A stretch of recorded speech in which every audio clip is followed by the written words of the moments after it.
Assalamualaikum warahmatullahi wabarakatuh. Perkenalkan, nama saya Vita Aprilia dan rekan saya Arisna Mei Hermawanti dan Eka Salma Wulandari. Di sini kami akan menjelaskan sedikit materi tentang landasan teori media pembelajaran untuk memenuhi mata kuliah media pembelajaran sejarah. Media pembelajaran merupakan sebuah sarana pembelajaran yang digunakan oleh seorang dengan menggunakan alat yang dibuat untuk memudahkan dalam penyampaian materi ketika mengajar di sekolah. Hal seperti itu sangat membantu guru dalam mengajar di sekolah dan merupakan solusi untuk membuat siswa senang ketika belajar dan tidak merasa jenuh. Pembelajaran menggunakan media pembelajaran teknologi komputer seperti ini harus menyelaraskan guru akan menggunakan metode pembelajaran yang cocok yang diajarkan untuk siswa agar siswa tidak merasa jenuh ketika di sekolah. Yang pertama, pengertian media. Kata media berasal dari bahasa Latin medius yang secara harfiah berarti tengah, perantara atau pengantar. Dalam bahasa Arab, media adalah pengantara atau pengantar pesan dari pengirim kepada penerima pesan. Media adalah pengantar pesan dari pengirim ke penerima pesan. Dengan demikian, media merupakan wahana penyalur informasi belajar atau penyalur pesan. Berdasarkan Asosiasi Pendidikan Nasional memiliki pengertian yang berbeda. Media adalah bentuk-bentuk komunikasi baik tercetak maupun audiovisual serta peralatannya. Media hendaknya dapat dimanipulasi, dapat dilihat, didengar, dan dibaca. Sedangkan menurut Association of Education and Communication Technology, media adalah segala bentuk dan saluran yang digunakan untuk menyalur pesan atau informasi. Pendapat di atas dapat disimpulkan media adalah alat yang digunakan untuk menunjang suatu pembelajaran sehingga pembelajaran tersebut dapat berjalan dengan baik.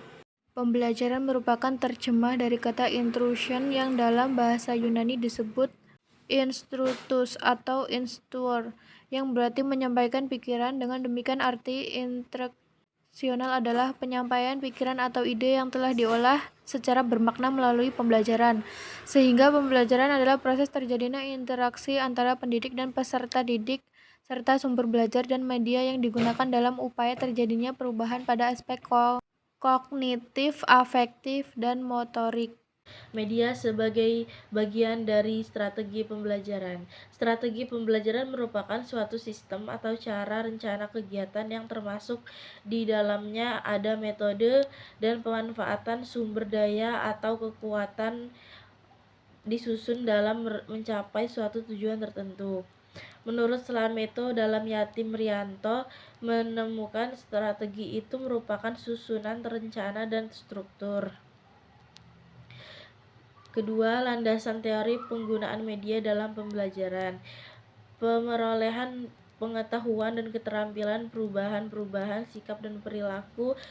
Menurut pendapat Brunner yang dikutip oleh Azhar Arsyad, ada 3 tingkatan utama modus belajar, yaitu pengalaman langsung enaktif, pengalaman pictorial, dan pengalaman abstrak.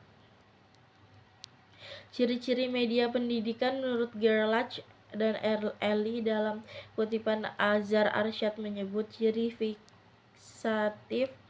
fiksatif yang menggambarkan, menyimpan, melestarikan, dan mengkonstruksi suatu peristiwa atau objek. 2. Ciri manipulatif, suatu kejadian yang memakan waktu berhari-hari, bahkan dalam waktu 2-3 menit dengan teknik pengambilan gambar time-lapse recording di samping dapat dipercepat. 1. Ciri distributif memungkinkan suatu objek atau kejadian ditransportasikan dan secara bersama kejadian disajikan kepada sejumlah besar siswa dengan stimulus pengalaman yang relatif mengenal kejadian itu. Fungsi media pembelajaran. Yang pertama, fungsi komunikatif. Media pembelajaran digunakan untuk memudahkan komunikasi antara penyampai pesan dan penerima pesan. Yang kedua, fungsi motivasi.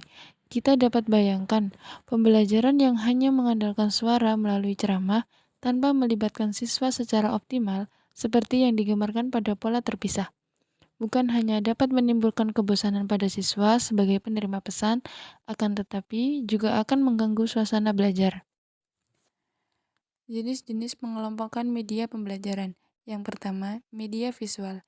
Media visual adalah suatu alat atau sumber belajar yang di dalamnya berisikan pesan. Informasi, khususnya materi pelajaran yang disajikan secara menarik dan kreatif dan diterapkan dengan menggunakan indera penglihatan. Yang kedua, media audio.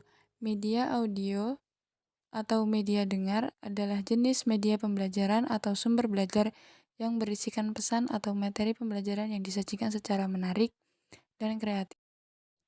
Selanjutnya, media audiovisual.